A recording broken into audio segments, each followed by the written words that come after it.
सबसे पहले तो सभी साथियों को बहुत बहुत बधाई इस बात के लिए कि कल 7 जनवरी को जिस तरह एकजुटता के साथ पूरे प्रदेश में सभी 52 जिलों में 200 से ज़्यादा विकास खंडों में और सैकड़ों विभागीय अधिकारियों को हजारों ज्ञापन एक साथ दिए गए सिर्फ न्यूनतम वेतन के सवाल पर। ऐसी उम्मीद हमको भी नहीं थी कि ये हमारे संगठन की ओर से किए गए राज्यव्यापी आह्वान के तहत इतना बड़ा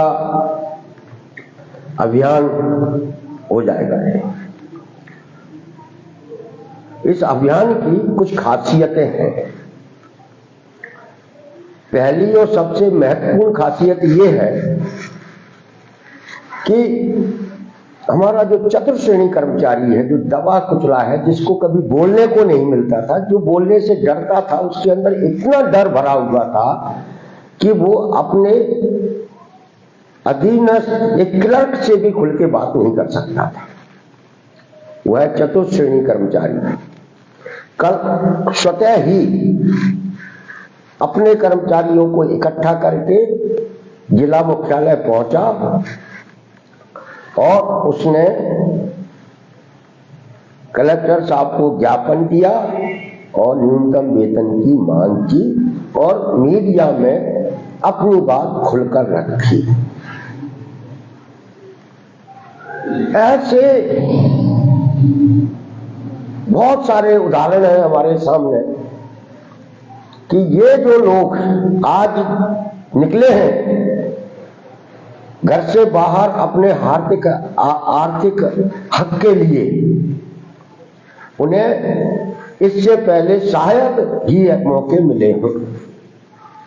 हमारे मंडला में हजारों कर्मचारियों के साथ मनोज भी के शैलेश मानिकपुरी जी, तो एक अंशकालीन कर्मचारी है, एक पंचायत के कर्मचारी है, एक हमारे पटेल है जो स्वास्थ्य विभाग का आउटसोर्स कर्मचारी है, हजारों लोगों के हुजूम के साथ कलेक्ट्रेट पहुंचे। ये वो आप सोचिए जरा, थोड़ी देर के लिए कल्पना कीजिए कि मनोज और शैलेश का सीना कितना चौड़ा होगा उस समय जब हजारों लोग उनके पीछे चल रहे होंगे। मंडला में वो सबसे बड़ा कर्मचारी नेता बन गए और छोटे कर्मचारियों ने उन पर विश्वास और भरोसा किया। खरगोन में यही स्थिति थी। मंजीत गोस्वामी हजारों लोगों के साथ कलेक्ट्रेट पहुंचे और इस तरीके से हमारे पास जो जानकारियां आई हैं कल, उसने हमारे इस विश्वास और भरोसे को और मजबूत किया है कि आर्थिक अन्याय के खिलाफ अगर मिलकर लड़ा जाए तो इसे समाप्त कराया जा सकता है। सरकार भले ही हमारे ज्ञापन कार्यक्रम के बाद तत्काल फैसला भले ही न ले, लेकिन कल के ज्ञापनों से सरकार और प्रशासन और अधिकारी चिंतित हुए हैं। उन्होंने कभी नहीं सोचा था कि पंचायत का चौकीदार, व्यक्त सफाई कर्मी भी कभी कलेक्ट्रेट में आएगा और हमसे आंख मिलाकर न्यूनतम वेतन मांगेगा। ये किसी अधिकारी ने कल्पना नहीं की। किसी भी अधिकारी ने ये कल्पना नहीं की थी कि स्कूलों छात्रावासों में खाना बनाने वाली रसोइया है, वो भी आकर मुर्दाबाद के नारे लगाएंगी और वो भी न्यूनतम वेतन मांगेंगी। किसी अधिकारी के, किसी मंत्री के, किसी नेता की चेतना में ये बात नहीं थी कि जो सरकारी विभागों में ठेका कर्मचारी काम करता है, आउटसोर्स वाला, वो भी कभी संगठित होकर अपने हक की बात करेगा, क्योंकि वो निश्चिंत थी सरकारें। उनको ये वो मान चुकी थी कि ये जो ठेका कर्मचारी है वह ठेकेदार के रहमो करम पर नौकरी करता है और इन्हें गुलाम बनाने के लिए तमाम सारे सुपरवाइजरों को तैनात कर दिया गया है। वो कभी नहीं बोल पाएगा, लेकिन वो बोला कल और सबके साथ बोला। इस पूरे कल के ज्ञापन कार्यक्रम ने सरकार को एक तरीके से चेता भी दिया है कि आप अपनी इस नौकरियों में जो लागू की गई आउटसोर्स अस्थायी प्रथा है, इसे तत्काल खत्म कीजिए और जो लोग वहां काम कर रहे हैं उनके नौकरी को सुरक्षित कीजिए, विभाग में संविलियन कीजिए, सरकारी कर्मचारी का सम्मान कीजिए। ये संदेश कल हम लोगों ने सरकार को दे दिया है और ये एकाएक नहीं हुआ है। इस एकता को बनाने में 2 साल से भी ज्यादा समय लगा है और 2 साल कोई ज्यादा समय नहीं होता है। और इसको हम लोगों ने जिस योजनाबद्ध तरीके से इस एकता को खड़ा बनाया है उसके पीछे भी हमारा अपना एक सोच और समझ थी। हमें मालूम था कि यदि हमको इस वंचित पीड़ित कर्मचारी वर्ग की आवाज को व्यवस्थित और ताकतवर तरीके से सरकार के पास तक पहुंचाना है तो हमें अपनी व्यापक एकता बनानी पड़ेगी। अब व्यापक एकता का मतलब होता है कि एक ही तरह के अन्याय के शिकार जितने भी कर्मचारी हैं जो अलग अलग नामों से काम कर रहे हैं उन्हें एक साथ आना पड़ेगा। यदि वो टुकड़े टुकड़ों में अपनी बात करते रहेंगे, ज्ञापन देते रहेंगे तो कोई सुनने वाला नहीं है। कल ही के कार्यक्रम को उदाहरण के साथ समझाएं। यदि कल ज्ञापन का कार्यक्रम अकेले पंचायतों के चौकीदार व्रत सफाई कर्मियों ने किया होता तो वो इतना प्रभावशाली नहीं होता। यदि वो अंशकालीन कर्मचारियों ने किया होता तो वो इतना प्रभावशाली नहीं होता। यदि वो आउटसोर्स कर्मचारियों ने किया होता तो वो इतना प्रभावशाली नहीं होता। लेकिन इन सब ने किया, तब क्या हुआ कि वो प्रभावशाली हो गया। यानी कि जो ताकत बिखरी थी वो एक साथ आ गई। एक साथ आ गई तो उसने अपनी पूरे सरकार को भी ललकार दिया, प्रशासन भी सत्ते में आया, प्रशासन ने उसकी बात सुनी भी। हमारे बहुत सारे साथियों ने इस कल के ज्ञापन कार्यक्रम में बहुत व्यवस्थित तरीके से, बहुत उत्साहित तरीके से काम किया है। हमारे पंचायत के चौकीदार संघ के अध्यक्ष हैं राजवान सिंह, वो सीधी गए, नथु सिंह कुशवा पन्ना गए, डॉक्टर अमित सिंह सतना में रहे और रीवा के हमारे आउटसोर्स के नेता हैं विपिन पांडे, शिवेंद्र पांडे जी, उन्होंने रीवा का मोर्चा संभाला।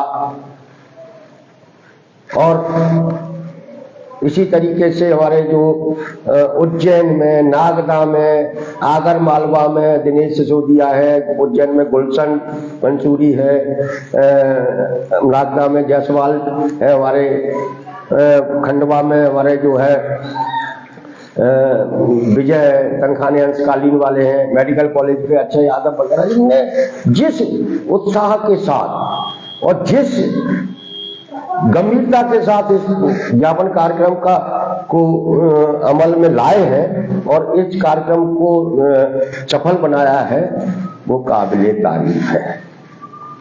इतनी समझ,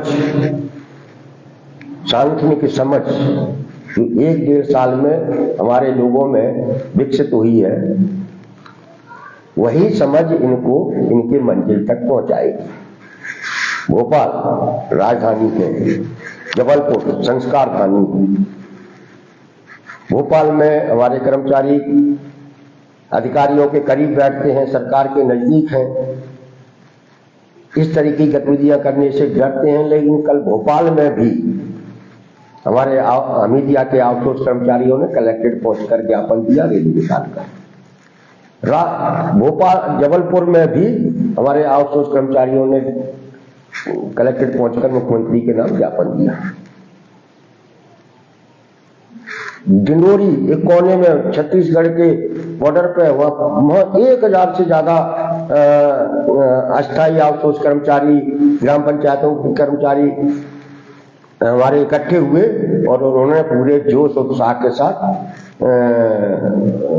ज्ञापन कार्यक्रम किया। अनूपपुर, शहडोल, उमरिया, जहां हमारा संगठन ही नहीं है, वहां भी ज्ञापन हुआ। कटनी में ज्ञापन हुआ, सीधी, सिंगरौली, मतलब ऐसा कोई जिला नहीं बचा जहां ज्ञापन नहीं हुआ है। राजगढ़, शाजापुर, ब्यावरा, शिवपुरी, गुना, मतलब हर जगह लोगों ने इस बात की चिंता किए बगैर कि हमारे इस ज्ञापन कार्यक्रम के आंदोलन का नेता कौन है, इसकी चिंता किए बगैर लोग जितने इकट्ठे हुए उन्होंने ज्ञापन दिया। सागर में हमारे अंशकालीन कर्मचारी दूर दूर से आए, भले संख्या में वो कम थे, उनके पास ज्ञापन भी नहीं था क्योंकि वो एक निर्भर थे किसी दूसरे पे, वो दूसरा नहीं आया तो उन्होंने तत्काल ज्ञापन का पेन निकलवाया और कलेक्ट्रेट को दे दिया, एक महिला ने। तो ये सब क्या है? ये सब है अपने साथ हो रहे अन्याय के खिलाफ एकजुटता और उन लोगों का ये इशारा कि हम इस अन्याय के खिलाफ अब किसी भी हद तक लड़ेंगे।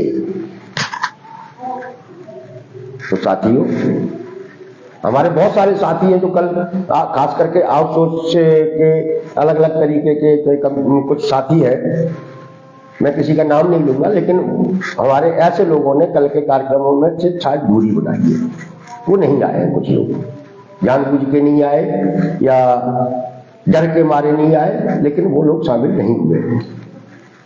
उनको आज पछतावा हो रहा होगा कि यदि वो भी इस ज्ञापन कार्यक्रम में शामिल हो गए होते तो ये ताकत थोड़ी और बढ़ गई होती, संख्या और बढ़ गई होती। वो आज पछता रहे हैं। और इस अभियान को मतलब ज्ञापन कार्यक्रम करने का 7 जनवरी को ज्ञापन देने का फैसला हम लोग 17 दिसंबर को भोपाल की रैली में कर चुके थे। भोपाल की रैली में हमने सरकार से कहा था कि यदि आपने जो न्यूनतम वेतन से वंचित कर्मचारी है और जो न्यूनतम वेतन पर इस स्टे हट गया है उसके एरियर सहित भुगतान के आदेश नहीं हुए तो हम 7 जनवरी को पूरे प्रदेश में एक साथ ज्ञापन देंगे। और फिर हमने सरकार को हम महीने भर का समय देंगे, यदि फिर भी सरकार ने आदेश नहीं निकाले तो हम विधानसभा के बजट सत्र के पहले दिन भोपाल पहुंचेंगे। ये हम लोग 17 दिसंबर को भोपाल के शाहजहानी पार्क के कार्यक्रम में घोषणा कर चुके थे। इसलिए जो पूरा जो अभियान चल रहा है, ये हमारे ऑल डिपार्टमेंट आउटसोर्स अस्थायी ग्राम पंचायत अंशकालीन कर्मचारी संयुक्त मोर्चा के पदाधिकारियों के पूरे नेतृत्व का सामूहिक फैसला है जो शाहजहानी पार्क में 17 दिसंबर को लिया जा चुका था। इसलिए साथियों, कल हम सरकार को कह चुके हैं कि आप जितनी जल्दी हो सकता है आदेश कीजिए। न्यूनतम वेतन से कम पर काम कराना अपराध है। इस अपराध को तत्काल रोकिए। जितनी ज्यादा सरकार इसमें जितनी देरी करेगी उतनी सरकार की किरकिरी भी होगी, बदनामी भी होगी, क्योंकि अब ये जो कर्मचारी है जो पिछले 10-15 साल से 20 साल से अन्याय का शिकार है वो चुप बैठने वाला नहीं है। और ये बात सरकार को भी समझ में आ गई कि जो कर्मचारी 2000, 3000, 4000, 5000 की नौकरी करता है, अधिकतम 8-9 हजार की नौकरी करता है, वो 6 महीने में 3 बार भोपाल में प्रदर्शन कर चुका है। तमाम सारी आर्थिक मुश्किलों के बावजूद वो अब चुप नहीं बैठेगा। जिला स्तर पर भी तमाम सारी रैलियां निकल चुकी, बैठकें हो रही हैं, लगातार निरंतर अभियान चल रहा है। ये सारा का सारा अभियान मीडिया के जरिए, सोशल मीडिया के जरिए सरकार तक पहुंच रहा है। तो सरकार की इसमें वाहवाही तो कतई नहीं हो रही है, बदनामी भी हो रही है। और इस बदनामी से यदि सरकार को अपने आप को बचाना है तो उसके पास में एक ही रास्ता है कि एक तो न्यूनतम वेतन से स्टे हटने के बाद जो अभी तक आदेश नहीं निकला है, एरियर सहित बढ़े हुए वेतन का भुगतान कराने का आदेश निकाल दें, नंबर 1। नंबर 2, न्यूनतम वेतन से वंचित जो कर्मचारी है उन्हें न्यूनतम वेतन मिले, यह सुनिश्चित करें। और तीसरा, 2024 में जो न्यूनतम वेतन पुनर्चयन की प्रक्रिया होनी थी उसे तत्काल शुरू करें। इसके अलावा सरकार के पास कोई दूसरा विकल्प नहीं है बदनामी से बचने के लिए। और ये बात सही है कि हम लोगों ने जिस लड़ाई को शुरू किया वो लड़ाई कोई आसान लड़ाई नहीं है, बहुत मुश्किल लड़ाई है। एक तरीके से वर्गीय संघर्ष है, एक मजदूर कर्मचारी पूंजीपति कंपनी मालिक के बीच का संघर्ष है। और इस संघर्ष में जीत निश्चित रूप से हमारी अपनी होगी। ये बात सही है कि कंपनियां मालिक बहुत हद तक सरकार पर ये दबाव डालेंगी कि उन्हें कैरियर न दिया जाए। इसके लिए वो रिश्वत भी देंगी, उपहार भी देंगी सरकारों को, मंत्रियों को कि एरियर देने से वो बच जाए। और सरकार भी चाहेगी कि एरियर न देना पड़े, क्योंकि 7-8 लाख लोगों का एरियर तो खुद सरकार को देना है। इसलिए और हम लोग बगैर एरियर लिए चुप नहीं बैठेंगे। तो कंपनी वाले अपने पैसे को बचाने की कोशिश करेंगे और हम उस पैसे को लेने की कोशिश करेंगे। इसलिए ये वर्गीय लड़ाई है, दो वर्गों के बीच का संघर्ष है जो हम लोग कर रहे हैं। हमारे साथ अन्याय भी इसलिए हो रहा है, आर्थिक अन्याय भी इसलिए हो रहा है कि एक वर्ग जो हमारा विरोधी वर्ग है वो नहीं चाहता कि हमारे को भी सम्मानजनक पैसा मिले, हम भी हंसते मुस्कुराते हमारे परिवारों में लोग रहें, हमारे बच्चे भी अच्छा पढ़ लिख सके, वो नहीं चाहते। और इसलिए साथियों इस लड़ाई को बहुत सिलसिलेवार तरीके से समझदारी के साथ लड़ने की जरूरत है और हमारा संगठन यही काम कर रहा है। इसलिए कल हमने एक और बात कही है, जब हमारा पूरा मध्य प्रदेश से जब खबरें आई और जिस तरीके से लोगों में एकता बनी, हमने काफी विचार विमर्श किया, मनन किया, सोचा कि हमें इस पूरे मूवमेंट को सरकार तक तो पहुंचा दिया है, इससे आगे और कैसे ले जाना है। आप सब समझ ही रहे होंगे, आप सब जानते हैं, भुगत वो भी है कि ये जो अन्याय हो रहा है, ये अन्याय अब तक का सबसे बड़ा अन्याय है। सरकारी विभागों का जिस स्तर पर कंपनीकरण किया गया है, यह आपको अंग्रेजी राज की वापसी की ओर इशारा करता है। अंग्रेजी राज में भी यही कंपनीकरण की व्यवस्था थी और आज 75 साल बाद हम पुनः उसी कंपनी राज की तरफ बढ़ चुके हैं या लागू हो चुका है अंग्रेजी व्यवस्था वाला। और जो अस्थायी कर्मचारी है जो ग्राम पंचायतों में है, स्कूलों छात्रावासों में है, वह एक तरीके का जमींदारी प्रथा का शिकार है। यानी इस मध्य प्रदेश में अंग्रेजी राज की वापसी भी हो चुकी है और जमींदार की प्रथा की शुरुआत भी हो चुकी है। हमको भुखमरी का वेतन देते हैं और ये किसके साथ किया जा रहा है? ये जितने भी पीड़ित लोग हैं वो सारे के सारे हिंदू हैं, सारे के सारे 99.9% हिंदू हैं। मुस्लिम बहुत इक्का दुक्का है। मुस्लिम समाज ने तो अपनी ये गुलामी की नौकरी करने से अपने बच्चों को दूर रख लिया। उन्होंने कहा हमारा बच्चा छोटा मोटा काम करता रहेगा, लेकिन गुलामी की नौकरी नहीं करना। तो मुस्लिम समाज के लोग बहुत कम है, बहुत कम है। 99% हिंदू परिवारों के लोग हैं जिनको गुलाम बनाया गया है। इसलिए कल हमने एक बात कही है कि हम इस पूरे प्रकरण को, जो मध्य प्रदेश में कंपनी राज कायम हो चुका है, जो जमींदारी प्रथा की वापसी हो चुकी है, इसके बारे में हम राष्ट्रीय स्वयंसेवक संघ के जो संघ प्रमुख है मोहन भागवत जी, उन्हें भी इस पूरे मामले से अवगत कराएंगे। हम एक चिट्ठी लिखेंगे उनको, उनसे कहेंगे कि ये जो वो लोग हैं जिन्होंने राम मंदिर आंदोलन में भी जय श्री राम के नारे सबसे आगे खड़े होकर लगाए थे, संघ की शाखाओं में भी यही लोग जाते हैं, बजरंग दल, विश्व हिंदू परिषद में यही लोग झंडे उठाते हैं। और इन्हीं को आपकी सरकारों ने गुलाम बना लिया है, इन्हें लठैतों को सपोर्ट कर दिया गया है। इनके साथ न्याय कराइए अपनी मध्य प्रदेश की सरकार से कहकर। हम बहुत जल्दी मोहन भागवत जी को एक पत्र भी लिखने वाले हैं इस मुद्दे पर, उस पत्र को देने के लिए हमारे संगठन के प्रमुख पदाधिकारी नागपुर भी जाएंगे। उन्हें वो पत्र भी सौंपेंगे और उनसे इस पूरे मामले पर चर्चा भी करेंगे। चर्चा करना इसलिए भी जरूरी है, ये आप सब लोग समझते हैं कि मध्य प्रदेश में ये जो नौकरियों में आउटसोर्स अस्थायी प्रथा लागू की गई है, इसका शिकार कौन है? इसका शिकार है समाज का सबसे कमजोर मध्यम वर्गीय परिवारों के लोग। और जो सबसे कमजोर वर्ग के लोग हैं वो कौन है? दलित है, आदिवासी है, ओबीसी है, या सामान्य वर्ग के मध्यम वर्गीय परिवारों के लोग। वही तो ये छोटी नौकरियां करते हैं, कंप्यूटर ऑपरेटर की, भ्रष्ट की, चौकीदारी की, पंप ऑपरेटर की, माली की, ड्राइवरी की, सफाई कर्मी की, खाना बनाने की। ये नौकरियां कौन करता है? समाज का सबसे आर्थिक रूप से कमजोर परिवारों के लोग ही ये नौकरियां करते हैं। इन्हें आप चतुर्थ श्रेणी की नौकरी कह सकते हैं।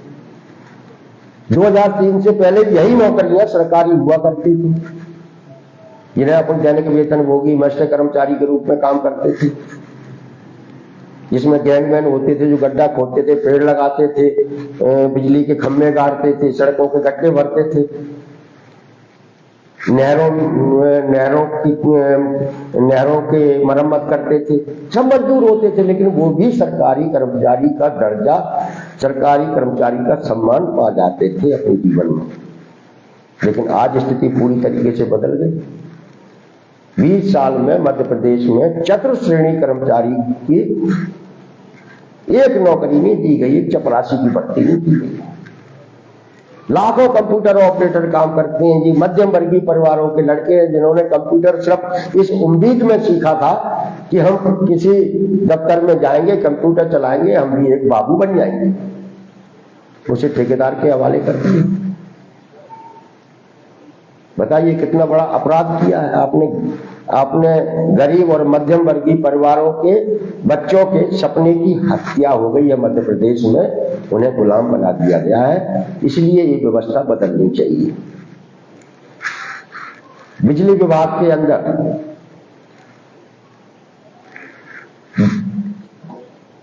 90% आउटसोर्स कर्मचारी है जो घर घर बिजली पहुंचाने का काम करता है, पावर हाउस में बैठता है, बिजली का उत्पादन करता है, वितरण करता है। ये सारा का सारा जोखिमपूर्ण काम है जो वो कर रहा है। वो भी गरीब मध्यम वर्गीय परिवारों के बच्चे। क्या मिलता है? 8,000 9,000 आपने ठेकेदार के हवाले कर दी। स्वास्थ्य विभाग जहां सबसे ज्यादा अन्याय हो रहा है, स्वास्थ्य विभाग में 85% से ज्यादा आउटसोर्स कर्मचारी है जो सफाई से लेके मरीजों की देखभाल तक का काम करता है। उसके बगैर स्वास्थ्य विभाग की सेवाएं नहीं चल सकती। लेकिन स्वास्थ्य विभाग सबसे ज्यादा अन्याय हमारे आउटसोर्स कर्मचारियों के साथ हो रहा है।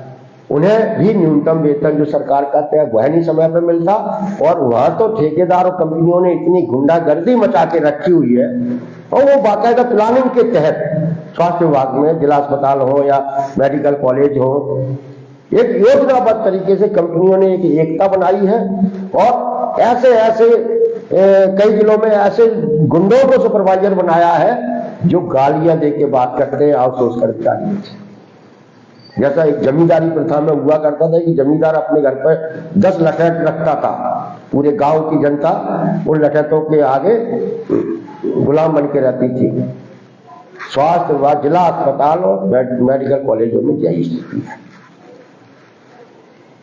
हम इस मामले में भी स्वास्थ्य मंत्री को एक चिट्ठी लिखने वाले हैं कि जितने भी सुपरवाइजर कंपनियों के हैं, manager, assistant manager, supervisor staff के जो लोग हैं, और ये आपको एक और जानकारी दे दूं, एक एजाइल कंपनी है जो मध्य प्रदेश की नहीं है, बाहर की है, कहीं की है, हैदराबाद वगैरह कहीं की है। उसने बिहार और उत्तर प्रदेश के गुंडों को अपने यहाँ मैनेजर बना के रखा है। वो सब स्ट्रीट शीटर है सब। वह एक तरीके से स्वास्थ्य विभाग में तो आउटसोर्स कर्मचारियों से 4 लोग अगर मिलके खड़े होकर साथ में चाय भी पी रहे होंगे तो उनका सुपरवाइजर उन्हें भगा देता है कि ये संगठन न बना ले। ये स्थिति है बैतूल में, यही हमको देखने को मिला है। दूसरे जिलों में भी ऐसी खबरें हमारे पास आती है। मैं स्वास्थ्य मंत्री को इस मामले में भी चिट्ठी लिखने वाला हूं कि जितने भी आउटसोर्स कंपनियों के मैनेजर हैं, असिस्टेंट मैनेजर हैं या बाहर के जो सुपरवाइजर है, उनका पुलिस वेरिफिकेशन कराया जाए। ये सब अपराधी हैं और उनका पुलिस वेरिफिकेशन इसलिए भी कराया जाना चाहिए कि कहीं मध्य प्रदेश में भी बंगाल के अस्पताल जैसी घटना न घट जाए। जो अपराधी होता है वो कभी अपराध करना नहीं छोड़ता। कंपनियों ने जिस तरीके से अपराधी मैनेजर तैनात किए हैं अस्पतालों में, उससे हमारे मरीजों के साथ आने वाले परिवारजनों के सुरक्षा को भी खतरा है। बैतूल में एक आउटसोर्स कर्मचारी महिला को सिर्फ इसलिए निकाल दिया गया कि उसने कंपनी के अन्याय के खिलाफ बोला। दूसरी जगह भी हुआ। और जब हमारा 7 तारीख के ज्ञापन का कार्यक्रम हो रहा था तो कई आउटसोर्स कंपनियों के सुपरवाइजरों ने 3 दिन से लगातार कर्मचारियों से इस बात के लिए संपर्क किया कि आपको ज्ञापन कार्यक्रम में नहीं जाना है। डराया गया, धमकाया गया, उन्हें नहीं जाने दिया। भोपाल की में हमारा कोई कार्यक्रम होता है तो वो नहीं जाने देते हैं। इसे क्या कहेंगे आप? इसे आप आजादी तो नहीं कह सकते। क्या हम 75 साल बाद पुनः गुलाम नहीं बनाए जा चुके हैं कंपनियों द्वारा? और हम इसी गुलामी से मुक्ति की लड़ाई को खड़ी कर रहे हैं मध्य प्रदेश में। इस कंपनी राज को खत्म करने की लड़ाई हम लोग लड़ रहे हैं। कल जिस तरीके का आगाज हुआ है उससे हमारा विश्वास और भरोसा बढ़ा है कि हम इसे खत्म कराएंगे। हम इस कंपनियों की, इन जमींदारों की, चाहे वो कोई भी है, हम आउटसोर्स अस्थायी कर्मचारियों के साथ जो अन्याय होता चला आ रहा है उसे समाप्त कराएंगे। कल की आपकी एकता ने ये संदेश दे दिया है सरकार को भी और तमाम सारी कंपनियों को भी। तो साथियों, बिना डरे आप खड़े हो जाइए। अंत में मैं आपको राष्ट्रपिता महात्मा गांधी जी के द्वारा विकसित किए गए आंदोलन की जानकारी देकर अपनी बात समाप्त करूंगा। जब बापूजी 1915 में अफ्रीका से वापस आए थे हिंदुस्तान, उन्होंने देखा था कि लोगों की क्या स्थिति है, लोग कितने डरे सहमे हैं।